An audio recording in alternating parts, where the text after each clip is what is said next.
कपड़े धोने वाली बहू। शादी के पहले से ही विभा को कपड़े धोने का बड़ा शौक था। कभी नल के नीचे तो कभी तालाब के पास। अरे मेरी नीली वाली लुंगी नहीं दिख रही है।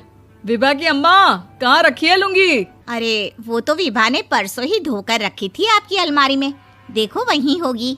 वो ना मैंने आज धो दी, मुझे लगा कि गंदी हो गई होगी।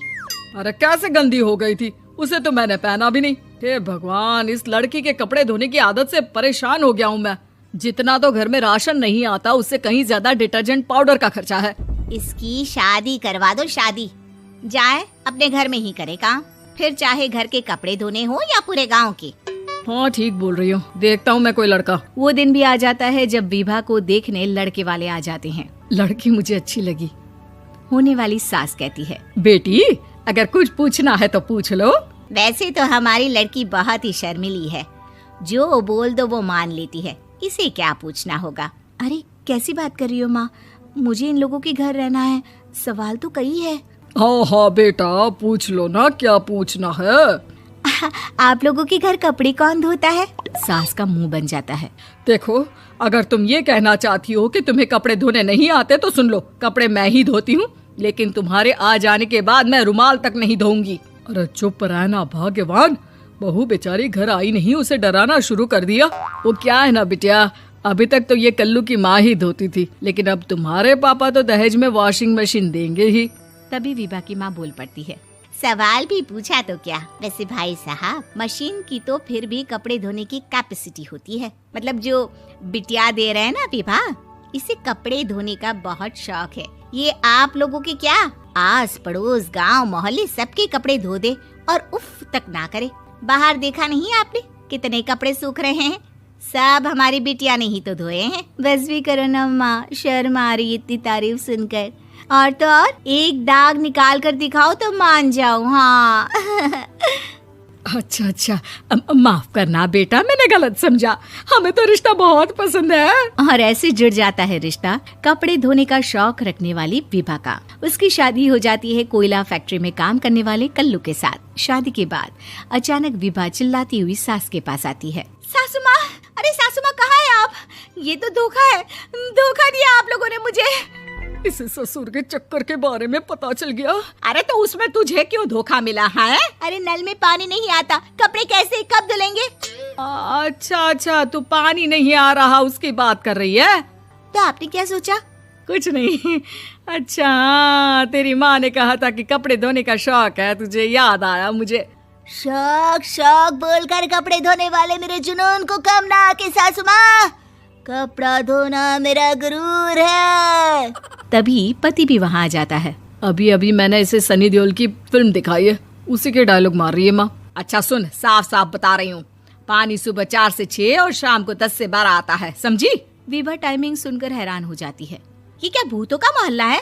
सुबह 4 बजे उठकर कौन कपड़े धोता है? 4 बजे टंकी में पानी जाता है, फिर सारा दिन धोना ना, किसने मना किया? अरे कैसी बात कर रही हैं? 200 लीटर की टंकी में कितने कपड़े धो लूंगी मैं, सुबह ही उठ जाऊंगी मैं। अब क्या था, विभा सुबह 4 से लेकर रात के 12 बजे तक कपड़े ही धोती रहती। एक रोज सास पड़ोस से निकलकर कहीं जा रही होती है कि साथ वाली कहती है, हाँ कल्लू की माँ, जरा ये बताओ कि 2 साड़ी है, 2 ब्लाउज और एक पेटीकोट और एक नाड़े वाला लंबा कच्छा। हाँ तो? अरे तो क्या, कितना लोगी धुलाई ये बताओ। धोबन दिख रहे हैं हम क्या?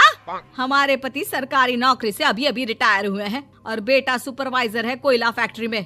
धोबन समझ रखा है हमें।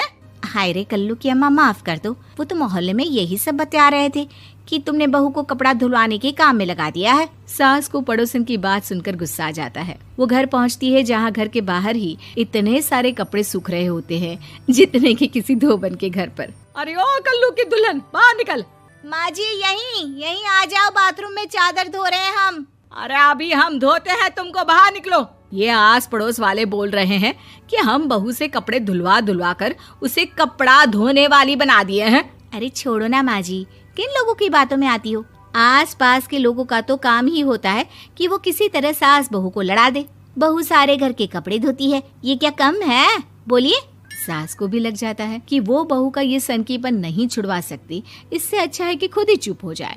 एक रोज सास और बहू मंदिर जाते हैं, जहाँ सास की साड़ी वहाँ खड़ी भीख मांगने वाली से मिलती है। माँ जी क्या बात है, आप आपकी साड़ी उस भिखारन से कितनी मिल रही है ना? हाँ हाँ देखो तो, दोनों की साड़ी मिल रही है। क्या बात है कल्लू की अम्मा, तुम खुद को तो अफसर की बीवी बताती हो और ऐसी सिंपल सी प्लेन साड़ी पहनकर घूमती हो। सिंपल और प्लेन नहीं है ये साड़ी। तो क्या सोने के धागे से फूल बने हैं? कुछ भी सासू माँ, कुछ भी। हाँ बने थे इस साड़ी में सोने के धागे से फूल। मेरे पति लेकर आए थे मद्रास से स्पेशली मेरे लिए 10,000 की। ताहे भाई साहब इस भिखारन के लिए भी सेम टू सेम साड़ी लेकर आए होंगे 10,000 की। सास उस वक्त तो कुछ नहीं कहती, लेकिन बहू के साथ घर आती है और अलमारी से एल्बम निकाल कर लाती है। ये साड़ी देख रही है, ये वही साड़ी है जिसे मैंने अभी पहना था। इस साड़ी में ये जो चमकदार फूल दिख रहे हैं ना, ये सोने के धागों से काढ़े गए हैं। लेकिन तू लोकल वॉशिंग मशीन ब्रश से घिस घिस कर सारे फूलों को निकाल कर साड़ी प्लेन कर दी। मुझे माफ कर दीजिए सासू माँ। और तो और, जब मैंने तुझे तेरी गलती के लिए कुछ नहीं कहा, लेकिन तूने तो सबके सामने मेरा मजाक ही बना दिया। क्यों? बहू को समझ में आ जाता है कि अब से उसका कपड़े धोना बंद।